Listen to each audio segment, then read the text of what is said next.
Hola, ¿qué tal? Yo soy Joaquín Pérez Arancilla, soy profesor y escritor, y esta es la tercera sesión del taller de poesía y política destinado a indagar aquello que tiene que ver con la política como urgencia y la capacidad que tiene la poesía de poder representar a estas urgencias que se dan en la dimensión política de la sociedad cada cierto tiempo. Antes de poder comenzar, quiero tomarme un par de minutos para comentar. Yo estoy grabando este video un 26 de mayo, que el día de ayer falleció un poeta bastante interesante, Óscar Aguilera, que falleció en condiciones no, las más onerosas que se le puede destinar a un escritor, pero que de todas formas nos dejó un legado tremendamente importante. Acá hay una foto que puede mostrar, hay un libro y la foto de cómo estaba Oscar actualmente y como en su juventud. Comentar brevemente que Oscar era un escritor tremendamente importante, fue director de la SECH, fue un escritor que motivó a muchos otros poetas a dedicarse en este oficio de la escritura, de la poesía. Oscar Aguilera era un gran escritor que no tan solo se dedicó a la poesía, sino que también al teatro, a la novela, a, a escribir cuentos para niños. Entonces, eh, no era muy conocido, pero realmente se sintió la muerte de él porque era una persona tremendamente carismática, generosa con el conocimiento que tenía, y se fue sin mucha gloria y dejándonos una gran pena. Si ustedes buscan, si a alguien le interesa, pueden encontrar esta antología personal de poemas de Oscar por la editorial latinoamericana. Es una versión que uno puede leer de manera online, para que lo puedan conocer a este tremendo autor. Y además comentarles que en el caso personal conocimos a Oscar porque en el último tiempo estábamos trabajando en el libro, en la reedición de este libro que era Operación Albania, Sangre de Corpus Christi, una de las pocas investigaciones.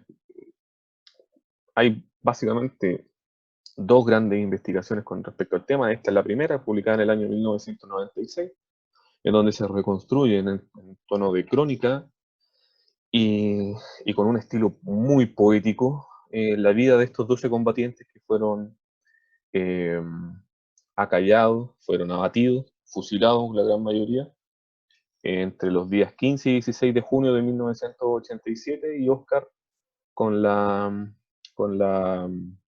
sensibilidad de un buen escritor, atento a lo que está pasando, reconstruye la vida de cada uno de ellos, conociendo a sus familiares, recorriendo los pasos que fueron dejando estas personas en los últimos días de su vida, y nos entrega una obra tremendamente significativa para poder recuperar la memoria en torno a hechos de terrorismo de Estado, de matanza prácticamente, que fue en este caso la Operación Albania o la matanza del Corpus Christi. Recomiendo, recomiendo que si el libro lo pueden ubicar, está acá disponible en PDF en internet, o si no, también prontamente, el 15 y 16 de junio, estaremos lanzando el libro, también como en homenaje a nuestro querido Óscar Aguilera, que lamentablemente no alcanzó a ver el libro que estábamos trabajando para él. Volviendo a la temática, el día de hoy nos interesa abordar la temática de la política como urgencia. Y al respecto de esto, lo que me interesa es poder ahondar en cómo la política, lo político, el desenvolvimiento, el desarrollo político en algunas etapas de la historia, eh, puede ser un aliciente para el poeta para que desde ahí genere una producción cultural. Y lo voy a nombrar, por el corto tiempo que tengo, a nombrarlo con respecto a un caso en específico, que es el que vamos a ir indagando eh, posteriormente. Primero quiero hacerles un breve contexto, señalar brevemente que si este taller en su minuto fue pensado, fue a raíz de la actualidad, la contingencia que se estaba dando en Chile, desde octubre en adelante, que era esta estallido, le llaman algunos, revuelta le llaman otros, pero que terminó desencadenando en una época o en un tiempo constituyente, o a juicios de algunos otros autores, otros intelectuales, le han llamado destituyente. Destituyente porque precisamente se destituye un orden jurídico, un orden político, jurídico y social que se estaba dando desde la dictadura en adelante, y que con toda esta revuelta se destituye precisamente ese orden para poder comenzar a constituir uno distinto. Quienes han estado en estos talleres conmigo siempre saben de que yo recomiendo muchos libros permanentemente, porque me interesa de que la lectura sea uno de los principales puntales de desarrollo humano, de desarrollo de la lectura debiese ser considerada un derecho humano, y eh, no puedo dejar de saludar el noble gesto de que en las canastas familiares de Valparaíso se lleve un libro. Entonces, es precisamente algo que creo haber mencionado en la primera sesión, esto de que la lectura no era considerado un derecho humano. Acá en Valparaíso lo consideran como tal, entonces vayan nuestras celebraciones para él, para el alcalde y toda su gestión. Para el caso de lo que ha venido pasando desde octubre en adelante, a diferencia de lo que sucedió en las revueltas del año 2011, que demoraron aproximadamente un año en aparecer libros que lograran entender qué es lo que estaba pasando, por qué la gente se manifestó con tanta fuerza y con tanto ímpetu durante el 2011. Para este caso, los libros aparecieron al mes siguiente, y aparecieron muchos libros con respecto al tema, y dentro de esos me gustaría destacar solamente 3 libros para que ustedes, si es posible, puedan indagar y tratar de entender por qué suceden este tipo de cosas. Uno de ellos es del rector de la Universidad Diego Portales, que se llama Pensar el malestar, la crisis de octubre y la cuestión constitucional, donde él primero realiza una crítica a los intérpretes del fenómeno de octubre, para poder ver cuáles son las razones de por qué la gente se está manifestando con esa intensidad, con ese nivel de energía durante los meses de octubre, y después analiza por qué este movimiento deviene en un tema constitucional, porque perfectamente podría haber sido de abogar por otros asuntos, pero en este caso deviene en ello. El segundo libro, Alberto Mayol, el autor, se llama Big Bang, Estallido Social 2019. En él hace un continuo entre un libro anterior, que justamente él lo publica en el 2012, a partir de la revuelta del 2011, en donde él señala que el malestar social que se va generando en Chile desde toda la transición en adelante, y que por primera vez se logra identificar en el año 1998 con un informe del programa de la ONU para el Desarrollo, hace un continuo. De alguna manera él se puede decir que predijo, no se anticipó a esta idea que el modelo se iba a derrumbar. De hecho, este primer libro del 2012 se llama El derrumbe del modelo, bastante criticado en su minuto, y acá de alguna manera recupera esa tesis ya de 8 años de antigüedad para mostrar de que el modelo se está precisamente derrumbando. Y por otra parte tenemos el libro de Claudia Hayes, que es una cientista política de la Universidad de Chile, en que explica las razones desde el punto de vista político por qué sería necesario, sería útil, sería legítimo construir una nueva constitución. Ahí los dos parámetros en torno a lo que basa su análisis es la capacidad configurativa de sociedad que tiene una constitución. De alguna manera intenta responder esta idea de la constitución es un tema que nos va a cambiar la vida diaria. Ella de alguna manera dice que sí, y ahí pone su razón. Y por otra parte habla de que toda constitución es válida en la medida que sea legítima. Las condiciones de ilegitimidad que se formó la antigua constitución hacen de que precisamente el modelo hoy por hoy, este modelo neoliberal de desarrollo, esté en permanente derrumbe. El otro elemento que se nos agregó desde el minuto que estábamos pensando este taller en adelante es, por supuesto, el tema de la pandemia, el coronavirus esparcido en el mundo, que nos ha llevado a confinarnos. De hecho, la misma virtualidad de este taller habla de aquello.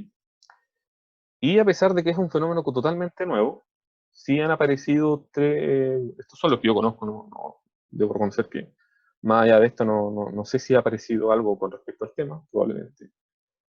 Probable que no, pero con esto nos podemos armar una panorámica. Estos son tres libros online, virtuales, que lo que han hecho es compilar columnas de opinión, ensayos de escritores importantes a lo largo del mundo.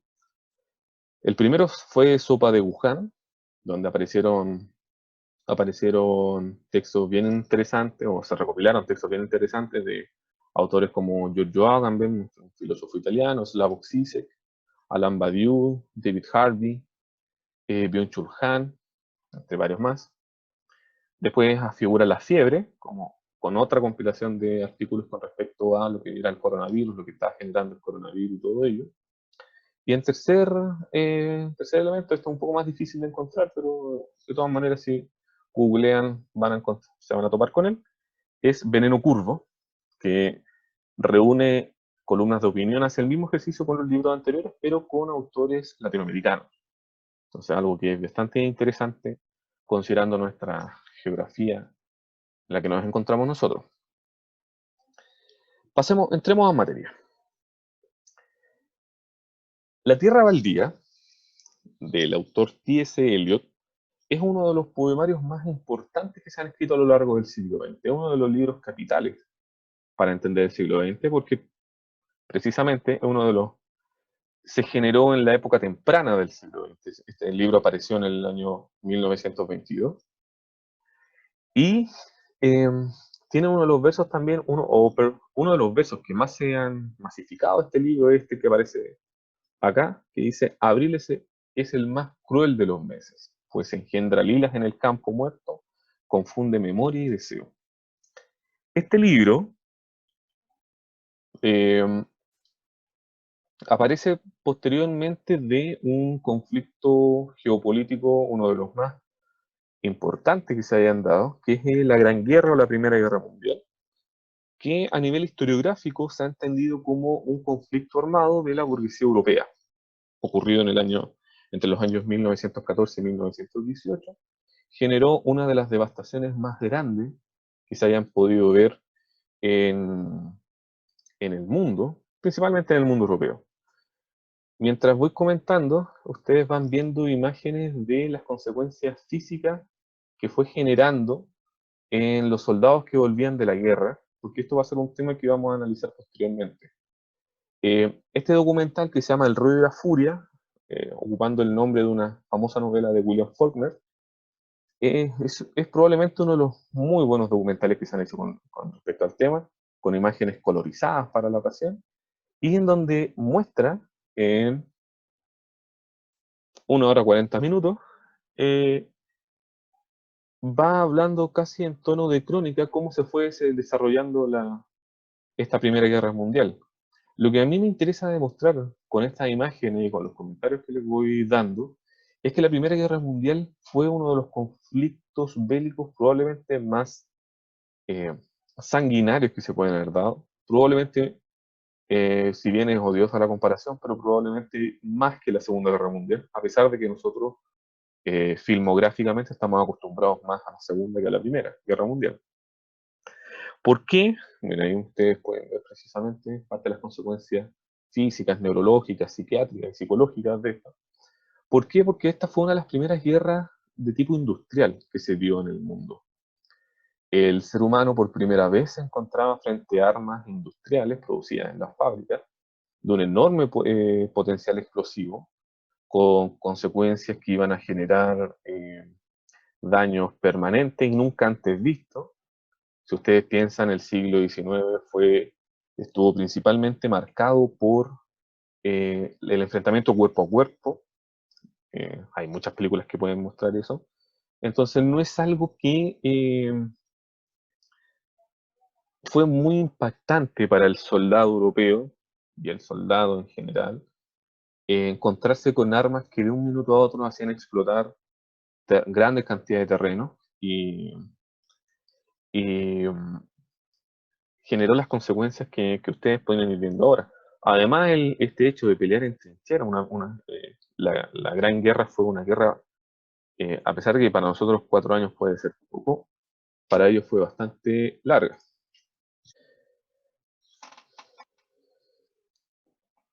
La Gran Guerra entonces generó consecuencias enormes y que eh, T.S. Eliot remarca enormemente en La Tierra Baldía. Este es uno de los poemas con los cuales me interesa poder ilustrar lo que le estoy comentando. Este es el primer poema de La Tierra Baldía, que se llama El entierro de los muertos. ¿Cuáles son las raíces que agarran? ¿Qué ramas crecen en esta basura pétrea? Hijo del hombre, no puedes saberlo ni imaginarlo, pues conoces solo un montón de imágenes rotas donde el sol bate y el árbol muerto no da sombra, ni el grillo alivia, ni hay rumor de agua en la piedra seca. Solo hay sombra bajo esta roca roja. Ven a la sombra de esta roca roja y te mostraré algo diferente, tanto de tu sombra por la mañana corriendo tras de ti, como de tu sombra por la tarde alargándose hacia ti. Te mostraré el miedo en un puñado de polvo. Ciudad irreal, bajo la neblina sepia del alba invernal, una multitud fluía en el puente de Londres, tantos. Nunca hubiera dicho que la muerte hubiera deshecho a tantos.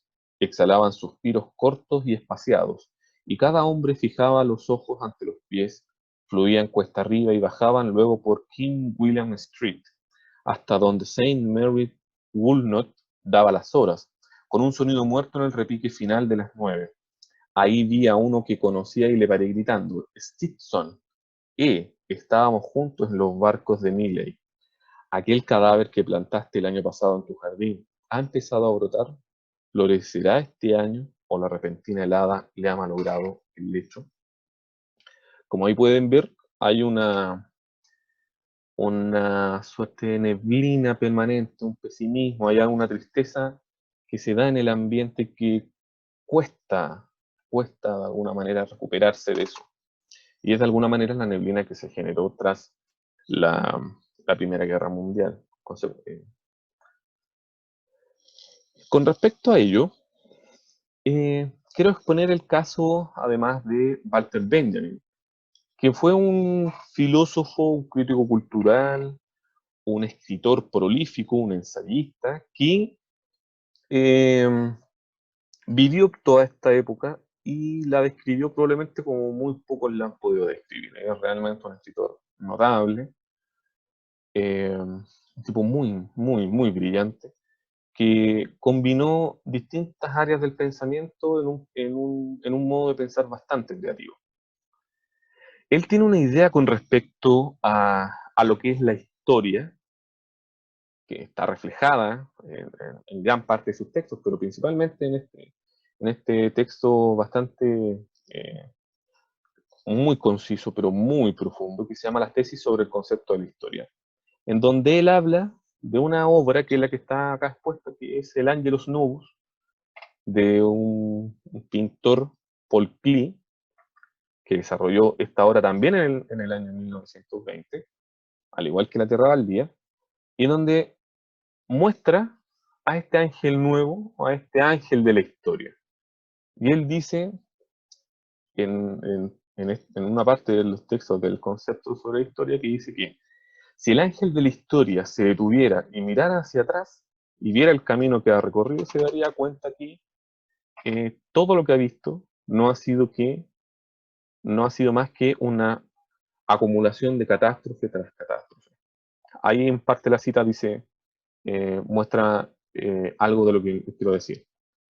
Allí donde nosotros vemos un encadenamiento de hechos, él ve una única catástrofe que acumula incesantemente una ruina tras otra, arrojándola a sus pies. De alguna manera, Walter Benjamin lo que hace es contraponerse a una visión clásica que se tenía sobre la historia, sobre el desarrollo, que era un permanente progreso, perdón, en donde en la medida que avanzábamos en el tiempo íbamos siendo mucho mejor de lo que éramos antes.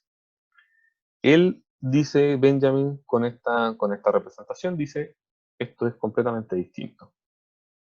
Lo que realmente sucede es que cuando vemos la historia para atrás, vemos violencia tras violencia, ruina tras de ruina, decadencia tras decadencia.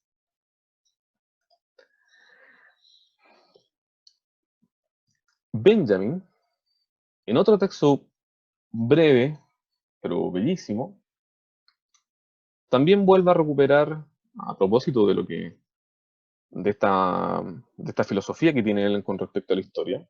Me interesaba mencionarla para que pudiéramos entender lo que viene a continuación.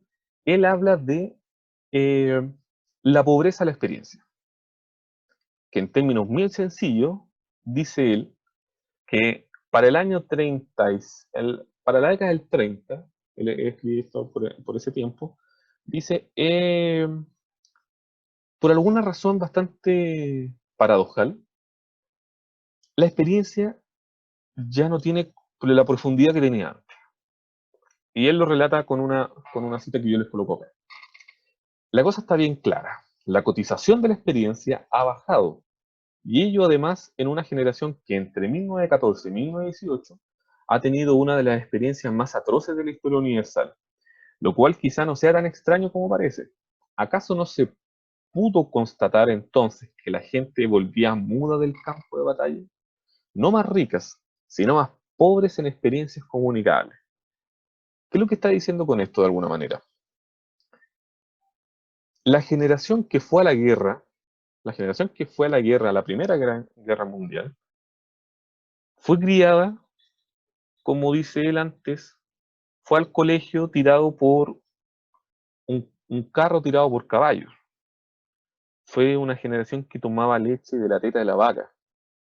Fue una generación que perfectamente se sentaba al lado del abuelo a recibir toda esa experiencia previa, esa experiencia que solamente podía ser dada por los años, y así era transmitida generación tras generación.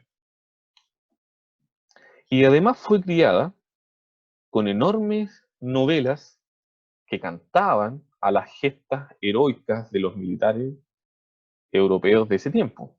Si ustedes miran el panteón de héroes patrios que tiene, por ejemplo, Chile, se podrían dar cuenta de que todos estos héroes son en gran parte héroes del siglo XIX. Veamos todos, desde O'Higgins, Carrera, Rodríguez en adelante, son todos del siglo XIX. Y nosotros nos criamos con eso, y nosotros aún hoy día, incluso tiempo después, ahora insisto, yo estoy grabando ahora, después de haberse conmemorado un 21 de mayo más, a nosotros nos seguimos de alguna manera emocionando con esas gestas heroicas de estos seres que probablemente reflejan los valores patrios, dirían algunos. Yo no, por supuesto. La gente que fue a la Primera Guerra Mundial volvía, como señaló Benjamin, muda. Y probablemente, y no porque no hubiera nada que contar, había mucho que contar. El mismo documental que ustedes pudieron ver, pues, se puede mostrar. La diferencia está en que el horror, la enorme eh, profundidad, la radicalidad del horror, no necesariamente es comunicable. Por eso decía Benjamin al final, son más pobres en experiencias comunicables. No hay grandes historias que poder contar, porque básicamente la Gran Guerra fue un exterminio. Entonces, para Benjamin, esta experiencia pobre es al igual, de alguna manera, una nueva barbarie. Y aquí es donde lo empezamos a conectar ya con la propia literatura y por eso T.S. Eliot en un principio, y por eso la filosofía en un principio de Benjamin con sus tesis. Benjamin intenta darle un concepto positivo a la barbarie. Este concepto positivo quiere decir de que como estamos pobres de experiencia, las sociedades, las comunidades, las colectividades están pobres de experiencia, no nos queda entonces otra cosa que comenzar de nuevo. Esto que coloco acá en el segundo punto, la tabla rasa. Él acá, yo saco una cita de él poder ejemplificarlo. Entre los grandes creadores siempre han existido aquellos tipos implacables que lo primero que han hecho ha sido tabla rasa, porque querían tener una mesa limpia y despejada para dibujar y proyectar, porque eran constructores. Considerando de que no tenemos experiencias comunicables, entonces tenemos que despejarnos de todo esto. Y tenemos que única y exclusivamente volvernos contemporáneos, preocuparnos exclusivamente de nuestro presente, de manera de que este presente sea creado sin el pasado, porque el pasado ya no nos sirve, el pasado es incomún y las experiencias pasadas son incomunicables y nos llevaron a una experiencia incomunicable como fue la guerra, y tenemos que volvernos hacia adelante, hacia el ser contemporáneo. Otra cita. Un artista tan complejo, y entre estos menciona, ahí lo reduje, pero aquí menciona al mismo Paul Klee, autor del Angelus Novus, a Bertolt Brecht, gran, gran escritor alemán, rechazan la imagen tradicional, solemne y aristocrática del hombre que se adorna con todas las ofrendas legadas por el pasado para volverse hacia su contemporáneo, que berrea y llora totalmente desnudo como un recién nacido en los pañales sucios de esta época. O sea, un artista, un poeta, debe, no puede cambiarse los pañales para sentarse a escribir, sino que por el contrario, estos pañales que vienen a representar el presente caótico, el presente complejo, el presente devastador, tiene que ser utilizado para, y no vestirse, no recuperar hazañas anteriores para proyectar su arte, sino que muy por el contrario, tiene que ocupar su época, por muy devastadora y por muy sucios que estén esos pañales, para proyectarse hacia el futuro. Por eso es que entonces Benjamin habla esto de la pobreza de la experiencia, porque no es que los seres humanos anhelasen experiencias nuevas, sino que anhelan liberarse de las experiencias, anhelan liberarse de aquello que los complica, los conflictúa y que de alguna manera está en completa contradicción con lo que está pasando.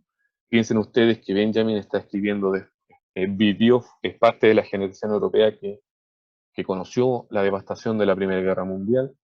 Walter Benjamin arrancó para sobrevivir del fascismo alemán, a tal punto de que el caso de él es tremendamente paradigmático porque él arrancando y viéndose enjaulado por la persecución nazi, él arranca a Francia y en los Pirineos, en la frontera entre Francia y España, él llega para cruzar a España, él iba permanentemente arrancando, y ese es el día en que él quiere cruzar, la frontera estaba cerrada, y Benjamin toma la decisión entonces de suicidarse. Ese debe ser uno de los gestos más, eh, no diría noble, no diría eh, tristes tampoco, pero es un enorme gesto hecho por un escritor como él. Piensen ustedes que muchos pensadores, filósofos, escritores, artistas en general, muchos de ellos de origen judío, el mismo Benjamin era de origen judío, arrancando del exterminio nazi, se fueron tempranamente. Piensen ustedes que Hitler llega al poder en el año 33. Benjamin, tosudamente, pero con justa razón, porque él precisamente está abogando por estar con los pañales sucios, se queda, se queda en Alemania y su, arrancó durante los 2 primeros años de la Primera Guerra Mundial y termina suicidándose en el año 40, 1940. De tal manera, acá de fondo yo coloqué imágenes de lo que fue octubre. Probablemente la primera imagen ustedes la van a reconocer porque fue una concentración cultural que se realizó aquí en Quilicura, enorme que se hizo, además de violaciones a los derechos humanos que se dieron con los toques de queda, con la salida de los militares a la calle y todo. Entonces, la pregunta ¿es urgente lo político? ¿Es necesario dar cuenta de esto? lo que yo les mostré durante la presentación es una postura, solamente una postura, pero acá, como mencioné desde la primera sesión, no me interesa dar respuestas, sino que plantear dudas que generen en los que ustedes, la gente que pueda estar viendo este taller, puedan responder, no afirmativa ni negativamente, sino que responder con las obras que puedan producir. Entonces, la pregunta que cae de cajón es después, ¿cómo poder representar a aquellos que nos supera hasta la saciedad? Porque si bien hay que mantener la hidalguía y mantenerse con los pañales sucios, ¿cómo entonces representar a aquellos que nos superan? Porque podemos llegar al acuerdo, quizás sí o quizás no, de que tanto lo que pasó en octubre en adelante, los miles de personas mutiladas en su visión y todos los crímenes a los derechos humanos que se llevaron a cabo y lo que está sucediendo hoy día, el colapso del sistema público de salud, toda todo esto que está sucediendo hoy día, donde está todo colapsado, están aumentando la cantidad de casos, el confinamiento se mantiene. Entonces, ¿cómo hacer que esto que nos colma, poder convertirlo en literatura? Por ello, entonces, que la próxima sesión la vamos a dedicar a tratar de abordar en ese punto, y es para tratar de tocar el tema del poeta como un intelectual. No el intelectual que es este ser humano que está encerrado en la Torre de Marfil, que ese es un tópico que se le habitúa a los intelectuales, que es gente que está única y exclusivamente narrando libros y todo ello, escribiendo sobre libros, leyendo libros. Vamos a andar en esa figura para hacer el contrapunto, sino como esta persona que se inserta en su contemporaneidad y que le importa a ello. Para terminar, quisiera cerrar con un poema de Jorge Luis Borges, que él publica en su primer libro de poesías que se llama Fervor de Buenos Aires, y que también está escrito durante estos primeros años, en- específicamente en el año 1923. Los tres ejemplos que le acabo de mostrar, La Tierra Baldía, la obra de Paul Klee y ahora el poema de Borges, están escritos en 3 años. Entonces son todos partes, creo yo, de un mismo sentido, a pesar de que Borges escribe. Este libro está principalmente dedicado a la ciudad de Buenos Aires, a esa ciudad que Borges perdió por los permanentes viajes a Europa, por viajes por su padre. Pero creo que se pueden dar cuenta de que hay un sentir común. Hay una sensación, una atmósfera compleja, una atmósfera perdón, que se mantiene como densa y que complica la emoción del poeta. Barro recuperado. Nadie vio la hermosura de las calles hasta que, pavoroso en clamor, se derrumbó el cielo verdoso en abatimiento de agua y de sombra. El temporal fue unánime y aborrecible a las miradas fue el mundo, pero cuando un arco bendijo con los colores del perdón la tarde y un olor a tierra mojada alentó los jardines, nos echamos a caminar por las calles como por una recuperada heredad, y en los cristales hubo generosidades de sol, y en las hojas lucientes dijo su trémula inmortalidad el estío. Vean ahí entonces cómo un escritor como Borges, argentino, también comulga con esta idea de que hay algo ahí que pesa, ¿no? Y que él de alguna manera trata de escribirnos como este fervor de la ciudad de Buenos Aires. Como habitualmente he dicho, lo interesante de este espacio es que pueda existir un diálogo, no tiene ningún sentido que yo esté acá hablando de grandes temas si es que no podemos generar una conversación con respecto a estos temas. Por eso pueden, a cualquier consulta, dudas, quieren ahondar en algún punto, quieren resolver algún tema que no haya quedado bien explicado o quieren pedir recomendación de más textos que ahonden sobre estos temas, pueden escribirme a oficiodeescritura@gmail.com, ahí contesto todo.